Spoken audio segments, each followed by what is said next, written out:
আমার জীবনের সবচেয়ে যে দুঃসময়টা সেটা আমি দেখি আমার বাবার ওই সময় চাকরি চলে যায়, বাড়িতে চলে যায়। তখন আর্থিক সংকটটাকে আমি চোখের সামনে থেকে দেখি যে অনলাইন লেখালেখি করা ওই সময় ছাত্রলীগের বিরুদ্ধে তো আপনার মানে অনলাইন অফলাইনে কোনোভাবে কথাবার্তা বলা যেত। হল ক্যান্ডিডেট তাদের গোচরীভূত হয়, তারা আমার বারবার ওয়ার্নিং দেয়।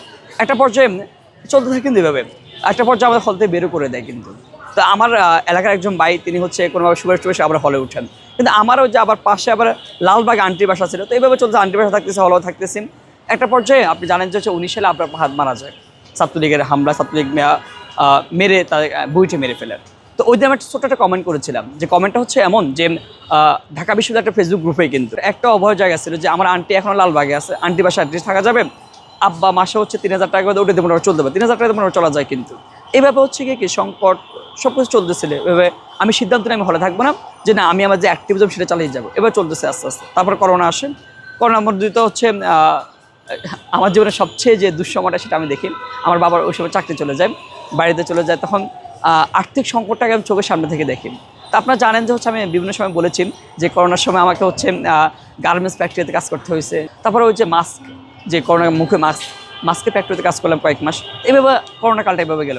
আবার ক্যাম্পাসে আসলাম, কিন্তু ক্যাম্পাসে এসে ওই যে করোনা কালে কিন্তু যে অনলাইন যে অ্যাক্টিভিজম সেটা আমি চালিয়ে গেছিলাম। কিন্তু আমরা একটা বিষয় মনে হচ্ছে জানেন যে অনলাইন লেখালেখি করা ওই সময় ছাত্রলীগের বিরুদ্ধে তো আপনার মানে অনলাইন অফলাইনে কোনোভাবে কথাবার্তা বলা যেত না। অনলাইনে আরও বেশি রিস্ক, কে কোন পেজে লাইক দিচ্ছে, কোথায় একটা কমেন্ট করছে, সেটা খুবই দুর্বল বিষয় ছিল।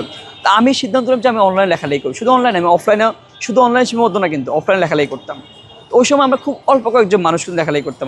আমার একটা বন্ধু সাজ্জাদ, সে এখন ছাত্র দলের সাথে যুক্ত।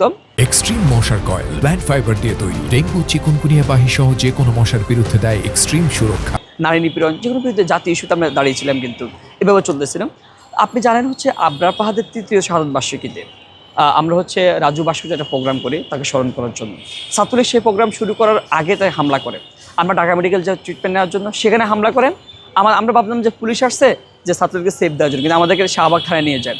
শাহবাগ থানায় নিয়ে আটকায় রাখেন রাতে 2টা পর্যন্ত। রাতে 2টা পর্যন্ত আটকে রেখে পরে আমাদেরকে ডাকে যে তোমাদের ফিঙ্গারপ্রিন্ট দাও, কেন বলছে তোমাদের 2টা করে মামলা হয়েছে।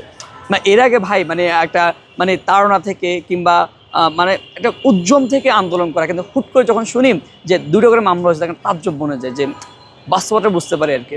এখন অনেকে হচ্ছে মানে দশদারি হচ্ছেন, বন্ধু মানে ভাবতেছেন, আমাদের কাছে আসতেছেন, কিন্তু ওই সময় ওই শিক্ষকদের পাশে পাই নাই। কিন্তু বিশ্ববিদ্যালয় প্রশাসন বিসির কাছে গেলে বিসির 2 ঘন্টা বসা রাখতো। আমরা দেখতাম যে কি আমাদের সামনে দিয়ে সাদ্দাম হরণ করে ঢুকে যাচ্ছে, আমাদেরকে 2 ঘন্টা বসা রাখতো। কোনো একটা কাজের জন্য ফোন দিচ্ছে, আমাদেরকে মানে কি ফোন রিসিভ করতেছে না।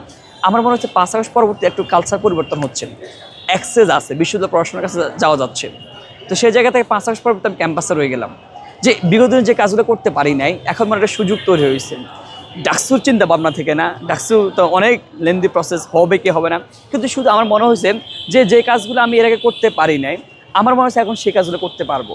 সে একটা স্কোপ হয়েছে, সেই স্কোপে কাজ লাগার জন্য চেষ্টা করেছি।